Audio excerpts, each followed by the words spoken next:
السلام علیکم ناظرین، اسلامک انسائٹس میں خوش آمدید۔ ناظرین، آج ہم اپنی ویڈیو فتح مکہ کا پارٹ 3 لے کر آئے ہیں۔ اس پارٹ میں ہم آپ کو بتائیں گے کہ ابو سفیان اور قریش مکہ نے کس طرح سے لشکر اسلام کا سامنا کیا۔ مکہ میں داخل ہونے کے لیے نبی کریم صلی اللہ علیہ وآلہ وسلم نے اپنے لشکر کی ترتیب کیسے دی۔ جب سرکار دو عالم صلی اللہ علیہ وآلہ وسلم مکہ میں فاتحانہ داخل ہوئے تو تب کے نظارے اور مکہ مکرمہ کے رہائشیوں کی کیا تاثرات تھے۔ نبی کریم نے مسلمانوں سے آخری خطبہ رسالت کیسے دیا اور خانہ کعبہ کو بتوں سے کیسے پاک کیا۔ اس طرح سے نبی کریم صلی اللہ علیہ وآلہ وسلم نے فتح مکہ کی آخری منزل کی جانب کس طرح سے قدم رکھا۔ ابو سفیان نے قریش مکہ کو اطلاع دی۔ یہ حالات دیکھ کر ابو سفیان تیز رفتاری سے مکے کی طرف دوڑا اور بلند آواز میں قریش مکہ کو کہا، اے قریش، محمد صلی اللہ علیہ وآلہ وسلم اتنا عظیم لشکر لے کر آئے ہیں کہ تم میں مقابلے کی تاب نہیں، لہٰذا جو بھی ابو سفیان کے گھر داخل ہو جائے اس کو امان ہے۔ یہ سن کر جگر خور حمزہ ہندہ بنت عتبہ نے ان کی مونچھ پکڑ لی، بولی، مار ڈالو اس چرب زبان کو۔ ابو سفیان نے اپنی بیوی کو ڈانٹا اور حضور صلی اللہ علیہ وآلہ وسلم کا اعلان لوگوں تک پہنچا دیا، کیونکہ ابو سفیان کا گھر اتنا بڑا تو نہیں تھا کہ سب لوگ اس میں داخل ہو سکتے۔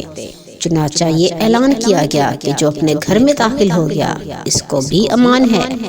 یہ سن کر اہل مکہ حرم کی طرف دوڑے اور کچھ اپنے اپنے گھروں کی طرف بھاگے۔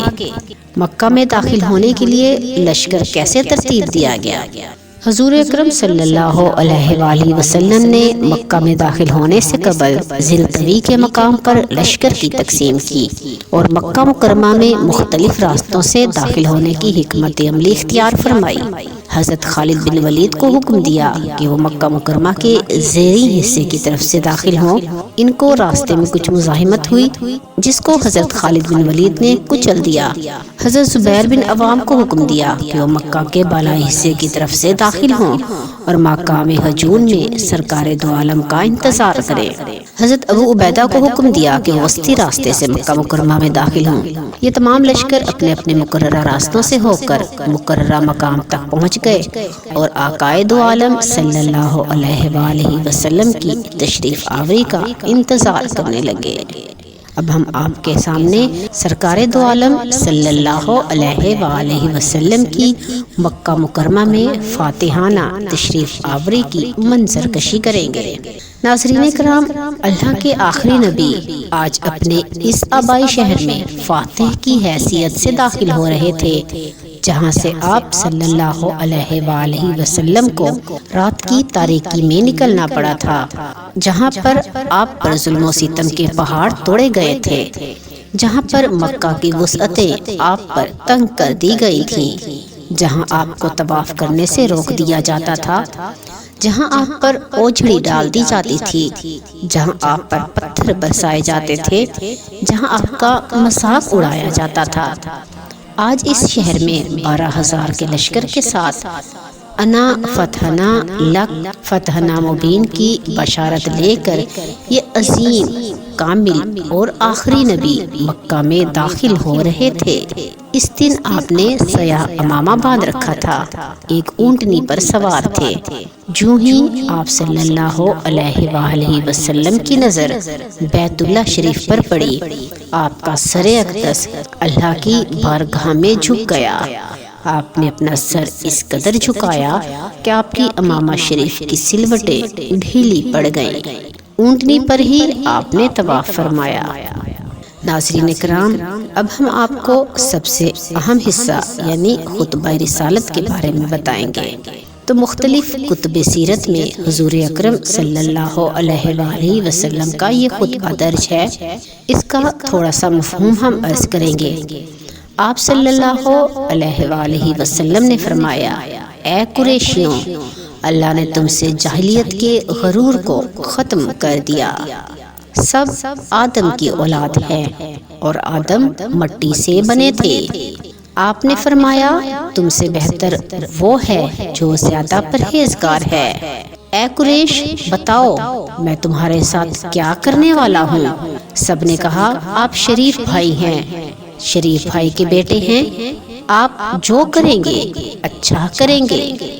آپ نے فرمایا جاؤ تمہیں آزاد کیا، سب کو معاف کیا۔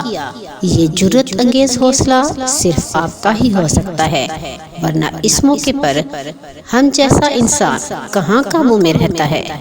آپ صلی اللہ علیہ وآلہ وسلم کی اس کیفیت کو حضرت اقبال نے یوں بیان فرمایا ہے کہ جس نے دشمنوں پر رحمت کا دروازہ کھولا، جس نے مکہ کے لوگوں کے لیے لا تثریب کا پیغام دیا، میدان جنگ میں آپ کی تلوار لوہے کو پگھلا دیتی ہے لیکن آنکھوں سے اشک جاری ہو رہے ہوں گے۔ فتح مکہ کا سب سے آخری کام بتوں سے تطہیر کا ہے۔ فتح مکہ کا سب سے اہم مرحلہ بیت اللہ شریف کو بتوں سے پاک کرنا تھا۔ اس وقت کعبہ میں 360 سے زائد بت موجود تھے۔ آپ نے اپنی کمان کے ساتھ بتوں کو گراتے اور یہ آیت پڑھتے جاتے، جاء الحق وزہق الباطل، اور آپ کی ٹھوکر سے بت اوندھے منہ گرتے جاتے۔ عثمان بن طلحہ چابی لے کر کعبہ کے اندر داخل ہوئے، اس کو تصاویر سے پاک کیا۔ حضرت بلال نے کعبہ کی چھت پر کھڑے ہو کر اذان دی اور انہوں نے کعبہ میں طویل عرصے کے بعد اللہ کی وحدانیت کا اعلان کیا۔ اللہ تعالیٰ سے دعا ہے کہ وہ ہمیں سیرت رسول صلی اللہ علیہ وآلہ وسلم پر عمل کرنے کی توفیق عطا فرمائے، آمین۔